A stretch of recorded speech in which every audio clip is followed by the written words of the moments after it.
Hello students, welcome to my YouTube channel science classes. तो देखो, estate से related मैंने बहुत सारी वीडियोस डाली हैं, तो उन वीडियोस का लिंक आपको नीचे मिल जाएगा अगर सिलेबस डिस्कशन देखना है, बुक्स देखनी है।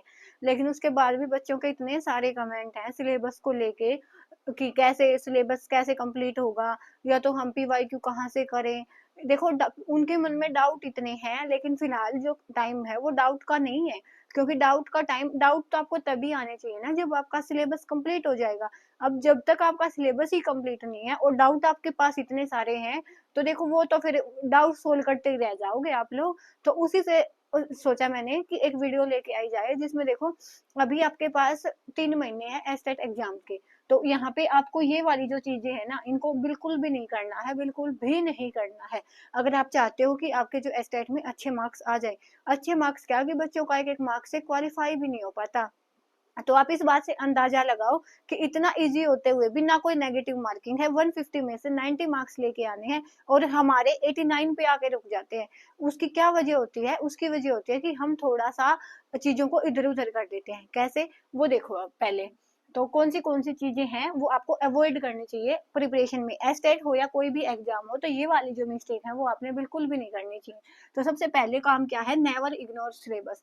तो इतने सारे बच्चों के कमेंट हैं कि कौन सा यूट्यूब चैनल मिलेगा, कहाँ सिलेबस मिलेगा, कहाँ वो मिलेगा। तो इससे पहले वाली वीडियो में भी मैंने बोला था कि आप साइट को विजिट करो ना। आपको सिलेबस चाहिए, साइट पे जाओ।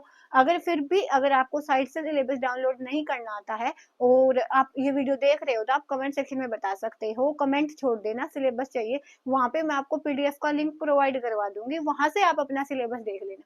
अब देखो, टीजीटी साइंस और पीजीटी केमिस्ट्री के लिए मैंने अपने चैनल पे बताया हुआ है सिलेबस।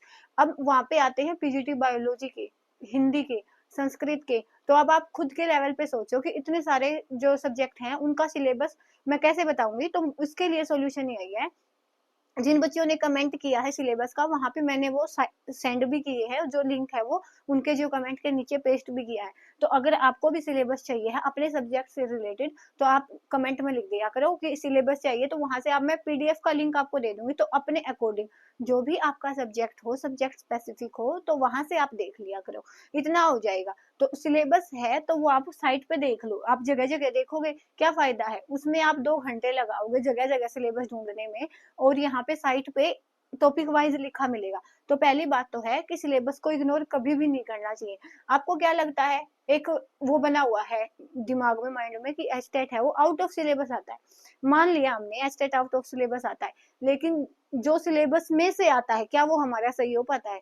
अगर जो सिलेबस में से आएगा, अब देखो 150 क्वेश्चन एस्टेट में आते हैं, है ना? तो 150 क्वेश्चंस में से आप छोड़ के मानो कि हाँ भाई आउट ऑफ सिलेबस आता है, सबने माना कि मान लिया हमने 50 क्वेश्चन आउट ऑफ सिलेबस आ गए, हमें पता ही नहीं कहाँ से आ गए, लेकिन फिर भी 100 क्वेश्चन तो बचते हैं ना, वो तो सिलेबस में से होंगे। तो उसमें से भी हमें 90 मार्क्स चाहिए। तो अब ये देखो, हमारे पास सिलेबस हमने किया नहीं, एक्सक्यूज हमारे पास इतने हो जाते हैं। मैं किसी को ये फील करवाने के लिए नहीं बोल रही, क्योंकि मैं भी साथ में एग्जाम के प्रिपरेशन करती हूँ। तो माइंड में सबके आते हैं क्वेश्चन, आपके आते हैं, मेरे भी आते हैं। लेकिन जैसे जैसे मैंने अपनी ये एग्जाम्स दिए है ना, तो एक माइंडसेट तो बन चुका है कि आप कितनी भी जगह घूम लो, कितनी भी जगह घूम लो, जो चीज श्योरिटी के साथ आपको साइट पे मिल जाएगी, खुद से आप अपने लिए ढूंढ सकते हो ना, वो कोई आपको ढूंढ के नहीं देगा। चाहे वो मैं हो या और भी कोई हो, वो कोई आपके लिए नहीं करेगा जो सेल्फ आप अपने लिए, खुद के लिए जो आप कर सकते हो। और फायदा भी उसी का है जब आप खुद के लेवल पे चीजों को ढूंढोगे। तो देखो, हमने माना कि 50 आउट ऑफ सिलेबस आ गए, इतने ज्यादा आते नहीं, फिर भी हमने मान लिया एक मानने के लिए कि 50 आ गए, लेकिन फिर भी 100 तो बचे ना। तो वो तो सिलेबस में से आते हैं, क्या आप उन 100 को अच्छे से अटेम्प्ट कर पाते हो? तो यही चीज तो मैं कब से, मैंने बहुत सी वीडियो में बोली है ये बात। फिर भी बच्चों के कमेंट आते हैं सिलेबस कहाँ मिलेगा, सिलेबस कैस कौन सा चैनल ढूंढे, कहाँ करे। तो ये देखो, चैनल ढूंढने की भी नीड नहीं है, हमने देखा सिलेबस।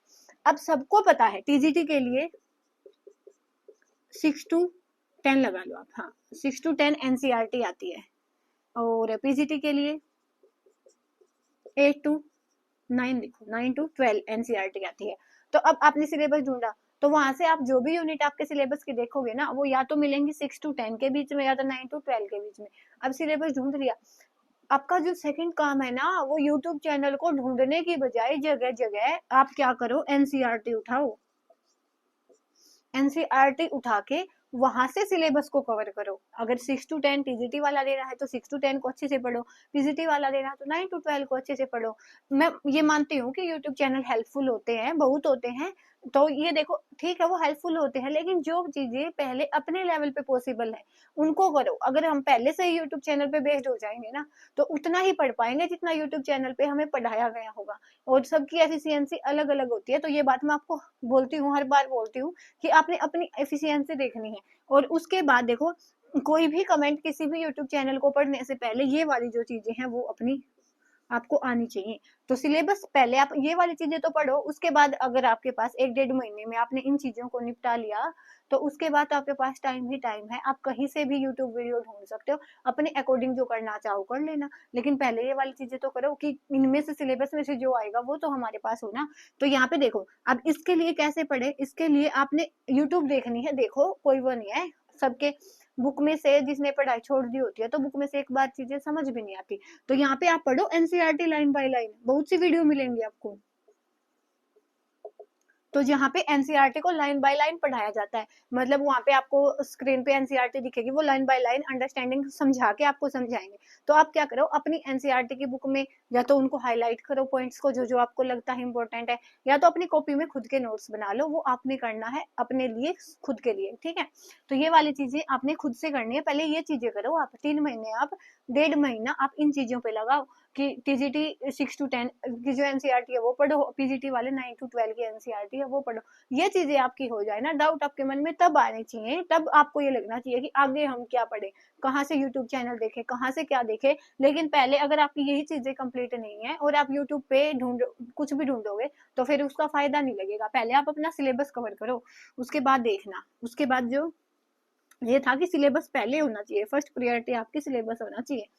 उसके बाद है सेल्फ एजम्पशन। सेल्फ एजम्पशन का मतलब क्या है, आपने अपने लेवल पे ये नहीं देखना कि खुद से मान ली कि ये वाला जो टॉपिक है वो इम्पोर्टेंट है और खुद से किसी भी टॉपिक को नेग्लेक्ट कर दिया। आपने क्या करना है, पीवाईक्यू देखनी है, पीवाईक्यू से आपने डिसाइड करना है कि कौन सा टॉपिक इम्पोर्टेंट है। सेल्फ मत मान लेना कि आपने लगा आपने अपने अकॉर्डिंग, बस ऐसे ही हमें लगता है ना, जैसे हम पढ़ते हैं तो कई बार हमें अपनी चॉइसेस के हिसाब से ये लगता है कि ये वाला जो टॉपिक है वो तो बहुत इंपॉर्टेंट है। लेकिन अगर वही टॉपिक एग्जाम में नहीं पूछा गया और हमें इंपॉर्टेंट लग रहा था तो फिर वो तो उसका कुछ फायदा नहीं होगा ना। तो आपने पीवाईक्यू से वो देखना है कि कौन से टॉपिक इंपॉर्टेंट है, खुद से नहीं लगाना कुछ भी। अगर हमने मान लिया ये वाला टॉपिक इंपॉर्टेंट है तो हम इसको अच्छी इंपॉर्टेंस देंगे। कोई टॉपिक बिल्कुल हल्का सा होता है, बिल्कुल छोटा सा टॉपिक होता है, क्या पता वहां से क्वेश्चन आ जाए। तो आपने अपने अकॉर्डिंग चीजों को एज्यूम नहीं करना है। जो भी करोगे आप साइंटिफिकली जो चीजें प्रूव है ना, जैसे यहाँ पे आपको पीवाईक्यू पे आए दिखेंगे, वो चीज डेफिनेट होगी, आप देख चुके होगे एग्जाम में क्या आया है, तो वो चीजें आपने वहां से करनी है। किसी भी चीज का आपने सेल्फ एजम्पशन बिल्कुल भी नहीं लगाना है, ठीक है। उसके बाद ये वाली चीज, उसके बाद थर्ड क्या है, हार्ड यूनिट। अब देखो सबको अपने अपने लेवल पे कुछ चीजें मुश्किल लगती है, कुछ चीजें आसान लगती है। मैं अपना बताऊं तो बायोलॉजी मुझे बिल्कुल भी अच्छी नहीं लगती, फिजिक्स केमिस्ट्री मेरी ठीक है। तो बायो जैसे आप अपना भी, आपका भी सबका यही होता है कि फिजिक्स मान लिया, केमिस्ट्री मान लिया, वहां पे भी कुछ स्पेसिफिक जो यूनिट होती हैं वहां पे वो हमें मुश्किल लगती है। तो हम क्या सोचते हैं कि जो पहले चीजें आसान है ना उनको कर ले, ये वाली चीज तो हम बाद में पढ़ेंगे। होता क्या है वहां पे कि जब आप इजी जो यूनिट्स होती हैं उनको पढ़ते हो ना तो वो आपका इंटरेस्ट बनता है। स्टार्टिंग में जैसे अब 3 महीने हैं, हम अभी स्टार्ट करेंगे पढ़ाई, तो हमारा इंटरेस्ट एक हाई लेवल पे होता है, मतलब हमें ये होता है कि हमें एग्जाम को क्रैक करना है। तो उस टाइम पे आपको इजी यूनिट को नहीं लेके बैठना, क्योंकि आपने ये देखना है कि इजी यूनिट है ये तो जब आप एग्जाम के 10 दिन पहले भी पढ़ोगे ना तो भी पढ़ लोगे। तो आपने क्या करना है कि हार्ड यूनिट है ना उनको क्या करना है, हार्ड यूनिट सबकी एक जैसी नहीं होती। मुझे कुछ हार्ड लगता है, आपको कुछ लगता है, किसी को कुछ लगता है, वो सबकी अपनी अपनी अंडरस्टैंडिंग होती है कि किसको क्या मुश्किल लगता है।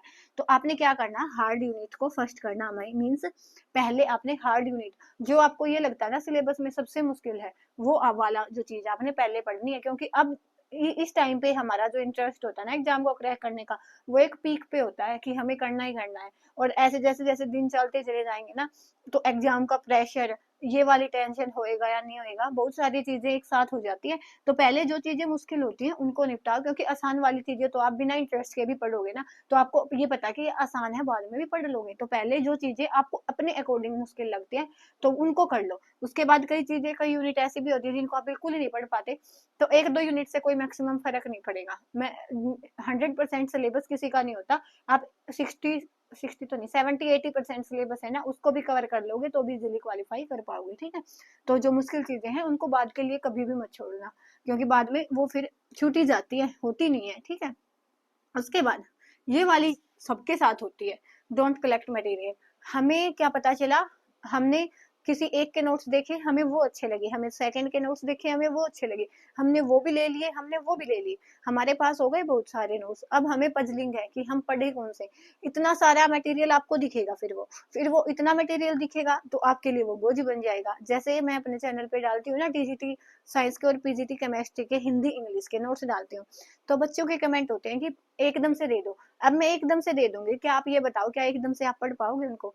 अगर मैं एक यूनिट की मैं पीडीएफ डालती हूँ और एक एक टॉपिक हिंदी इंग्लिश का डालती हूँ मैं, तो अगर आप एक यूनिट उसी दिन उसकी जो एनसीईआरटी है वो पढ़ो पहले, और उसके बाद वो क्वेश्चन सोल्व करो, तो एक ही यूनिट हो पाएगी ना। अब एकदम से अगर आप सारा मटेरियल देखोगे ना तो वो आपको बोझ लगेगा कि इतना सारा मटेरियल हमें करना है, और एक यूनिट को करोगे ना तो वो बोझ भी नहीं लगेगा, और लास्ट मोमेंट पे जब आप पहुंचोगे ना 1-1.5 महीने बाद, आपको लगेगा कि आपका जो सारा ही सिलेबस कंप्लीट हो गया है। तो ये वाली चीज भी नहीं करनी है कि चीजों को इकट्ठा मत करो, बेशक से एक टॉपिक पढ़ो, लेकिन उस टॉपिक को ऐसा करके उठो कि दोबारा से फिर वो टॉपिक ना पढ़ना पड़े। रिवीजन एक अलग चीज है कि जाते टाइम हम एक बार देख लेते हैं कि कोई चीज माइंड से स्किप ना हो जाए, लेकिन पढ़ो तो फिर ऐसा ही पढ़ो कि एक टॉपिक है, पहले उससे क्लियर हो जाओ, एक साइड हो जाओ, उसके बाद नेक्स्ट पढ़ेंगे। एक हमने आधा पढ़ा, उसके बाद हम चले नेक्स्ट यूनिट पे, उसके बाद हमने उसको हाफ पढ़ा, उसके बाद हम चले उससे नेक्स्ट यूनिट पे। ऐसे ऐसे करते करते लास्ट में एग्जाम आ जाता है और हमारा जो सिलेबस है वो हाफ ही हो जाता है, हाफ ही रह जाता है। तो ये वाली चीज आपने बिल्कुल भी नहीं करनी है। तो इसका बहुत सारे कमेंट देखे मैंने, उसके बाद मुझे ये लगा कि क्यों ना ये चीज आपके साथ शेयर की जाए, क्योंकि सबके साथ होता है, मुझे भी फील होती है ये चीजें, आपको भी होती होंगी, और इसीलिए आप लोगों ने कमेंट किया है। तो अगर क्या पता कि कुछ ऐसे, मतलब मैंने इस वीडियो बनाने से कुछ बच्चों को कुछ मोटिवेशन या हेल्प मिले, तो इसलिए मैंने सोचा कि मैं इन चीजों को एक बार डिस्कस कर लेते हैं। तो इस वीडियो में इतना ही, नेक्स्ट वीडियो में मिलेंगे नेक्स्ट टॉपिक के साथ, तब तक के लिए धन्यवाद। Thanks for watching my video.